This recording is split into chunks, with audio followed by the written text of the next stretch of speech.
بسم الله الرحمن الرحیم. السلام علیکم دوستانو، رفیلا میری متا سره دی پنتون لخونه. په نننۍ ویډیو کې تاسو ته د ګرافیک ډیزاین پنځم قانون چې عبارت له پروکسیمیټي څخه دی یا نږدېوالی څخه دی دغه درس وړاندې کوم. که تاسو د دې نه مخکې کوم قانون چې عبارت له بیلنس څخه دی هغه مو نه وي لیدلی، لاړ شئ اول هغه وګورئ تر څو د ګرافیک ډیزاین په قوانینو سره پوره پوه شئ.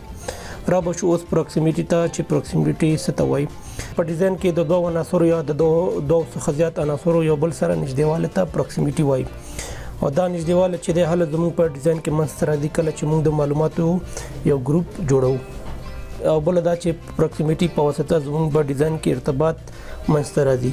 د ښه پوهېدلو لپاره راځو تاسو ته مې بعضې مثالونه راغستې، دغه مثالونه ګورو.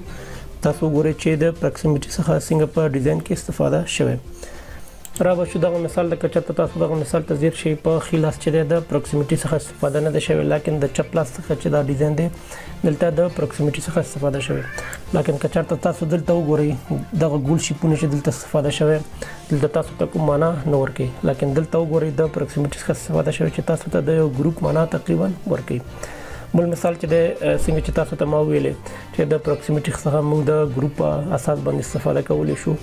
دلته تاسو ته بیا هم دوه مثالونه ښودل شوي چې په ښي لاس کې د پروکسیمیټي څخه استفاده شوې او په چپ لاس کې د پروکسیمیټي څخه استفاده نه ده شوې. لیکن که چېرته تاسو دغه مثال ته ځیر شئ دلته وګورئ د دې کس چې کوم آی ډي کارت دی دلته نوم دی او دغه شیان چې دی مثال یا ادرس دی او یا سټریټ نمبر دغه شیان چې دی او دلته ټلیفون نمبر دی او دلته ویبپاڼه چې دی تقریبا دا چې د ګروپ په سیر باندې یا د ګروپ په حیث باندې داسې خاص معنا افاده نه ورکوي. لیکن که چېرته تاسو دلته وګورئ د پروکسیمیټي څخه استفاده شوې دلته تاسو ته له ورایه ښکاري چې دا کس دی دغه ځای کې اوسېږي، مثال دغه ادرس دی او دغه تلیفون شمیره ده او دغه چې دی د ویبپاڼه ادرس دی. په همدغه اساس باندې دلته د پروکسیمیټي څخه استفاده شوې. چې څنګه تاسو ته ما ویل چې د پروکسیمیټي څخه د کنیکشن په حیث باندې تر استفاده کیږي. ښه مثال لپاره دلته راشي دوستانو دغه مثال ته وګورئ. دغه چې دی دوه مثال دي چې دلته د پروکسیمیټي څخه استفاده نه ده شوې، لیکن په دغه ساحه کې چې دی د پروکسیمیټي څخه استفاده شوې. دلته که تاسو وګورئ دلته د یو کورس یا یو د انسټیټیوټ اعلان دی. مثال تاسو ته ویل چې دغه کورسونه موږ تاسو ته کولی شو مثال ټیچ یا درس ورکړو. خو دلته که تاسو دغه مثال ته وګورئ تاسو ته دومره معنا افاده نه ورکوي. مثال نه پوهېږئ چې دا کوم کورسونه دي او کوم کورس د کوم کورس مربوط دی.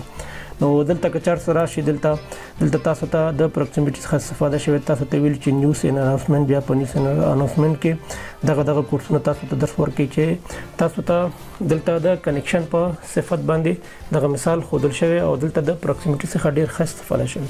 او بل چې دی مثال د کنټینټ فار یور سایټ ستاسو د ویب سایټونو لپاره مثلا د کنټینټ تاسو ته کریټ کړي دغه مثال بلاګینګ دی، کنټینټ رایټینګ دی، سوشل نیټورکینګ دی، ملټي میډیا کنټینټ دی، دغه تاسو ته مثال درس ورکول کیږي.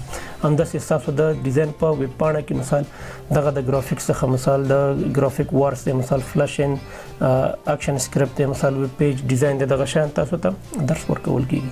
لیکن که چېرته تاسو دغه وګورئ نو تاسو ته دومره خاص معنا افاده نه ورکوي. تاسو داسې فکر کوئ چې دغه یو کنټینټ چې دی د ټولو مربوط دی.